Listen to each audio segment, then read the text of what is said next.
O rei Ezequias, na expectativa de milagres, agiu semeando. Há muitas coisas interessantes. Há um filme de um acontecido relativamente recente na África do Sul, em que uma grande seca se abateu e um determinado cristão acreditou em Deus e plantou batatas. Ninguém mais plantou porque não tinha condições, a seca era muito forte. Ele acreditou e sabia que um milagre aconteceria. Ele esperava que o milagre seria a chuva, mas a chuva não veio. No entanto, a batata cresceu sem chuva. E o Senhor fez com que ele tivesse uma grande produção de batatas que abençoou a muita gente. Abraão creu contra a expectativa. A expectativa era negativa. A idade dele e da mulher, da Sara, não davam condições humanas de ter expectativa humana nenhuma. Mas ele creu na palavra de Deus contra as evidências. O milagre quase sempre vai contra as evidências humanas. Ou você é dirigido pelas evidências ou pela fé, e acreditando em milagres. O rei Ezequias pegou um reino esfacelado, já prestes a ser dominado pelas grandes potências do seu tempo. O Egito sempre foi uma grande potência, e lá de cima, do norte, se levantava a Síria como grande potência. E ele estava ali no meio, como um sanduíche para ser esmagado.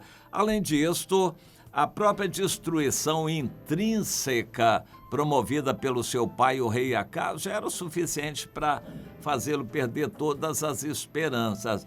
Um reino que já foi grande com Davi e Salomão, agora era um ovinho, era um nada, devorado por todos os vizinhos, filisteus, moabitas, amonitas, edomitas, e pelo reino do norte, os sírios, e a grande Assíria se levantava. Então não havia esperança humana nenhuma para aquele reinozinho tão pequeno, tão desprezível, que era o reino de Judá. Não havia esperança nenhuma para eles, mas Deus operou a fé no coração do Ezequias. No primeiro dia, prontidão, tomou a decisão de restaurar a comunhão com Deus. Logo a seguir, mandou purificar o templo, logo a seguir.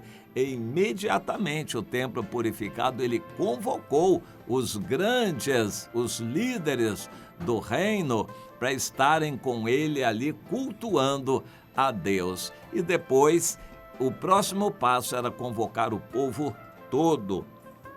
A próxima convocação seria a festa da Páscoa, realizada no segundo mês, que traria a oportunidade de juntar o povo todo.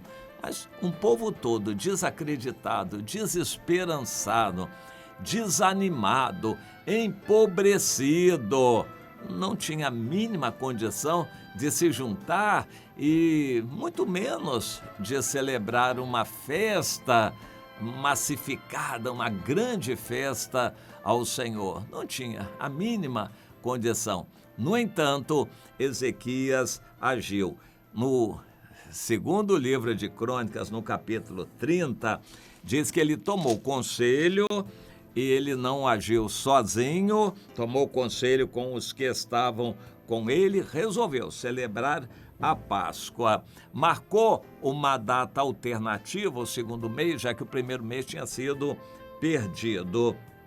E aprovaram que fizessem um pregão para convidar todos de Israel, os remanescentes que não tinham ido para o cativeiro, que estavam espalhados e desesperançados em todo o país de Israel. Ele resolveu convidar essa gente toda e, dessa forma, ele mandou os seus mensageiros, os correios que partiram com as cartas do rei, para convidar o povo todo para buscar o Senhor.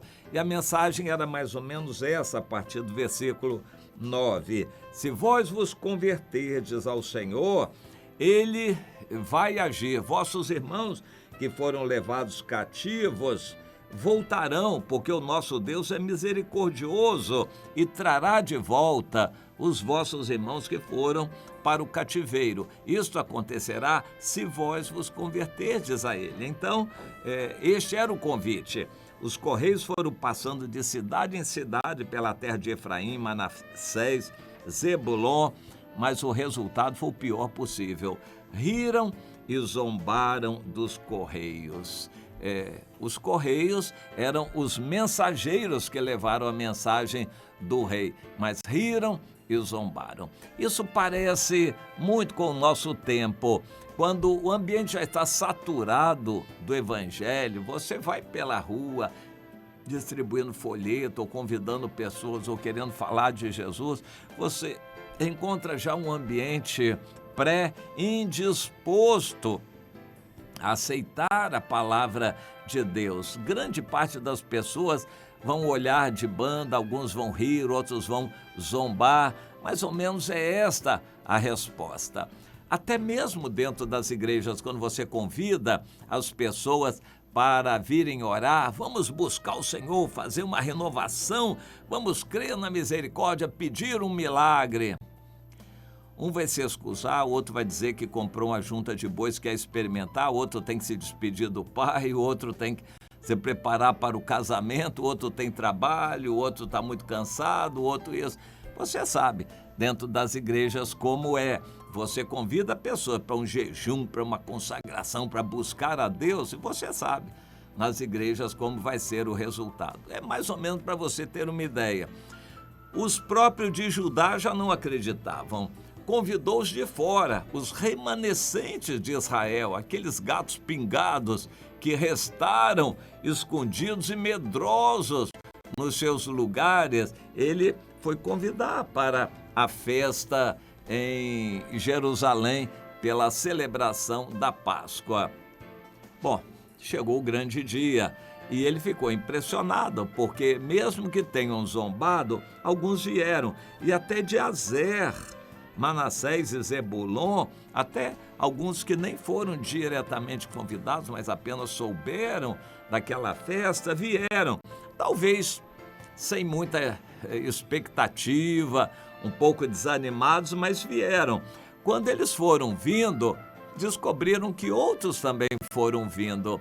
Aí eles viram uma coisa: Deus tocou o coração de um aqui, outro ali, outro acolá, espalhados. Eles não estavam juntos para um alimentar a fé do outro, mas um veio meio medrosamente, outro veio envergonhado, outro veio sem jeito, outro.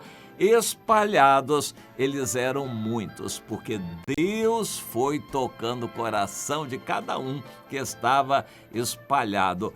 Quando eles vieram, começaram a sentir a mão de Deus, porque viram que o número ia aumentando e uns aumentavam a fé dos outros. Quando chegaram em Judá, se juntaram aos de Judá. Muitos de Judá só estavam ali por obrigação, porque o rei tinha convocado. Se dependesse de opção, muitos ali não iriam.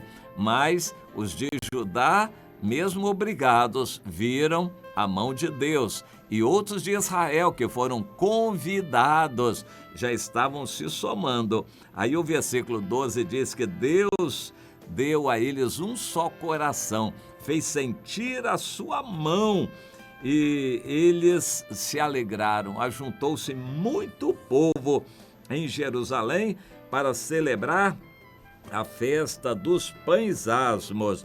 E depois eles ficaram tão felizes e contentes que a congregação toda concordou em celebrar outros 7 dias a festa, e de fato fizeram com júbilo. Bom, o resultado daquilo foi uma grande festa. Deus tocou o coração deles, eles encontraram o perdão de Deus, saíram extremamente renovados, alegres, felizes, abençoados. Eles viram que não eram solitários, sozinhos, eles eram uma multidão, um grande povo. Reavivou neles a alegria de serem um povo no Senhor, e aquilo foi maravilhoso. Começou uma fase nova em que Judá se tornou um reino poderoso. O rei Ezequias se reanimou no Senhor. Logo, logo formou um grande exército. Os países vizinhos o respeitaram bastante. A fé foi provada. Deus mandou um grande império assírio contra eles. E depois de alguns momentos de grande dor e sofrimento, o grande milagre aconteceu. O grande império do momento, que era a Síria, caiu ali em volta de Jerusalém, porque Deus agiu.